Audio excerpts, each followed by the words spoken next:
Hello friends, this is Karan. GK Gurukul and civils मंथन में आप सबका स्वागत है। अभी हम जो लूसेंट की सीरीज चल रही है पार्लियामेंट का चैप्टर हम डिस्कस कर रहे हैं। इसके आगे हम डिस्कस करेंगे next speaker and deputy speaker of the Lok Sabha.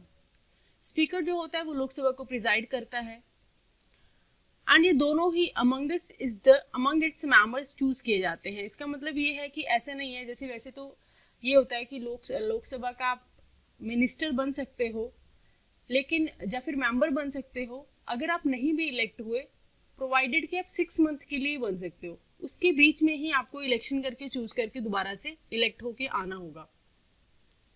लेकिन इसमें ऐसा नहीं है। स्पीकर जो है वो जो ऑलरेडी मेंबर्स हैं, डिप्टी स्पीकर भी जो ऑलरेडी मेंबर्स हैं उसी में से इलेक्ट होके आ सकता है। अमंग इट्स मेंबर्स चूज किया जाता है। इसकी जो सैलरीज एंड अलाउंसेस हैं वो कंसोलिडेटेड फंड ऑफ इंडिया में से चूज की जाती हैं। इसके लिए पार्लियामेंट जो है वोट नहीं करता। जो स्पीकर का कंडक्ट होता है वो सब्सटैंटिव मोशन के अलावा पार्लियामेंट में डिस्कस नहीं किया जा सकता। अब सब्सटैंटिव मोशन क्या होता है हम ये समझते हैं। ये अपने आप में एक सेल्फ एक्सप्लेनेटरी मोशन होता है। मतलब ये है सेल्फ कंटेन्ड मोशन है।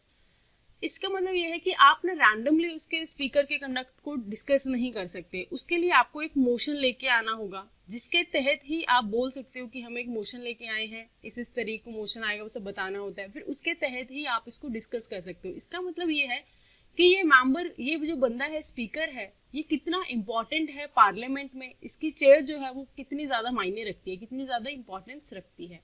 क्योंकि सब्सटैंटिव मोशन में और हम क्या डिस्कस किसके लिए मूव होता है, इम्पीचमेंट ऑफ द प्रेसिडेंट के लिए भी सब्सटैंटिव मोशन ही मूव किया जाता है। उसके बाद में नेक्स्ट है कि जो स्पीकर एंड डिप्टी स्पीकर हैं वो नॉर्मली तो ये है कि जितने टाइम के लिए लोकसभा चल रही है, the life of the house है, उतने टाइम के लिए वो अपनी सेवा जो है वो निभाते हैं जो स्पीकर रहता है। लेकिन ऐसा भी है कि अगर लोकसभा पहले डिसॉल्व हो गया, उस केस में लोकसभा जो है डिसॉल्व हो जाएगी, सब कुछ सीज टू ऑपरेट हो जाएगा। लेकिन स्पीकर तब तक अपना चेयर नहीं छोड़ता है, तब तक ऑफिस को वेकेट नहीं करता है जब तक न्यूली इलेक्टेड जो लोकसभा है या फिर कैबिनेट बोल सकते हैं वो चूज होके ना आ जाए।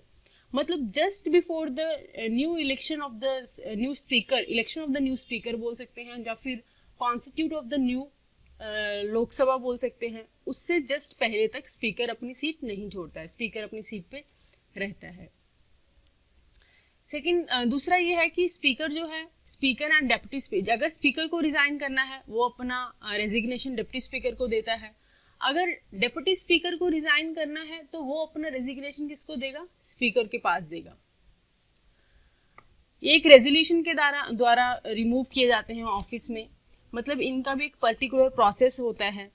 जैसे ये है कि 14 डेज पहले इनको एडवांस नोटिस देना चाहिए एंड इनको 50% of the total membership of the house जो है, ये ध्यान में रखना है, total membership of the house जो उस टाइम में जितने भी उसके मेंबर हैं उसकी मेंबरशिप से ही ये रिमूव हो सकते हैं। और ये डिप्टी स्पीकर के लिए भी सेम है, डिप्टी स्पीकर के लिए भी सेम है, ये वाइस प्रेसिडेंट के लिए भी सेम है, और जो चेयरमैन यही हो गया, ठीक है।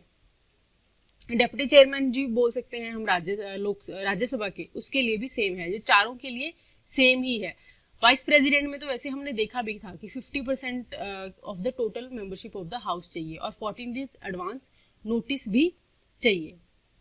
और जब इनके अगेंस्ट रिमूवल का रेजोल्यूशन पास हो जाता है, शुरू इनिशिएट हो जाता है, तब ये सेशन को एज अ स्पीकर चेयर नहीं करते और ना ही ये बोल सकते हैं कि ये पार्टी एज अ स्पीकर तो मतलब किसी भी उसमें मीटिंग्स में पार्टिसिपेट तो कर सकते हैं लेकिन उसमें वोट भी नहीं करते हैं उस टाइम पे। इन द फर्स्ट, मतलब जो वीटो पावर होती है इन द फर्स्ट इंस्टेंस, जैसे वोट करना होता है वो तो कर सकते हैं लेकिन एज अ वीटो पावर अपनी यूज नहीं कर सकते। नेक्स्ट इस टेबल में दिया है कि जो हमारे फर्स्ट स्पीकर जो थे वो जीवी मवलानकर थे।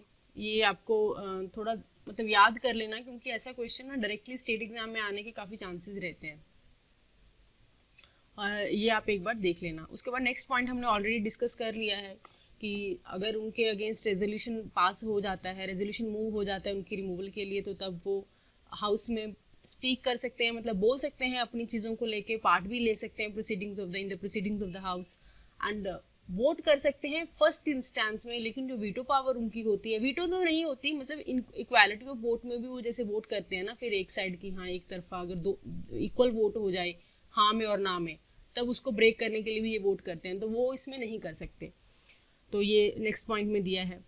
और वो फाइनल, उनकी जो पावर है वो फाइनल मानी जाती है in the interpretation of the rules of the procedure. Lok Sabha के जो रूल्स ऑफ प्रोसीजर है उसको उनकी जो इंटरप्रिटेशन है वो जो करते हैं वो फाइनल मानी जाती है। और जो जब अगर कोरम पूरा नहीं है, कोरम एब्सेंट है, तब भी स्पीकर के पास एक पावर है कि वो चाहें तो हाउस को एडजॉर्न कर सकते हैं, सस्पेंड कर सकते हैं कि नेक्स्ट मीटिंग नहीं होगी। अब आपको यहाँ पे ना एक क्वेश्चन बताना है, आप खुद से क्वेश्चन पूछिए कि कोरम क्या होता है। मैंने ये आपको ना ऑलरेडी बता दिया और मैंने 2-3 बार ये रिपीट किया है। ये मैंने एक जब अमेंडमेंट थी उसमें भी बताया था कि हमारा जो कोरम है वो कितने प्रतिशत of the total membership of the house जो है वो माना जाता है। ये आपके लिए क्वेश्चन है।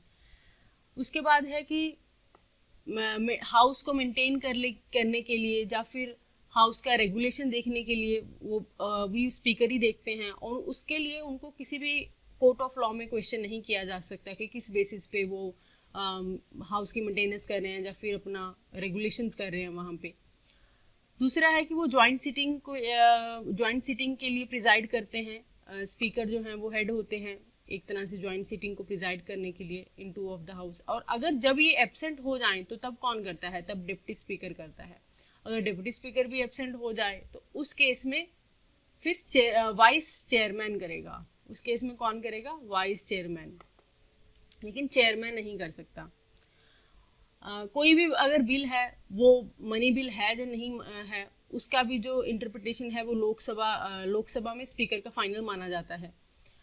तो स्पीकर अगर बोल दे किसी बिल को कि this bill is a money bill, तो वो मनी बिल ही माना जाता है। तो decision of the speaker is final.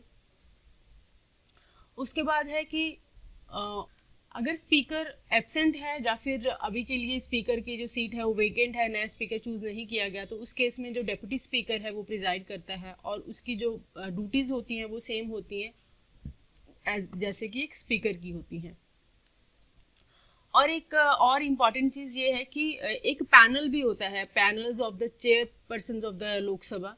ये जो होता है ना, ये पैनल 10 लोगों का होता है और इस पैनल को स्पीकर के द्वारा ही बनाया जाता है। इस पैनल में जो मेंबर प्रेजेंट रहते हैं वो उसमें से कोई भी बंदा स्पीकर बन सकता है, मतलब कि स्पीकर के रोल को अदा कर सकता है जब स्पीकर या फिर डिप्टी स्पीकर दोनों ही अपनी सीट से एब्सेंट हो। ये ध्यान में रखना है, वेकेंट नहीं।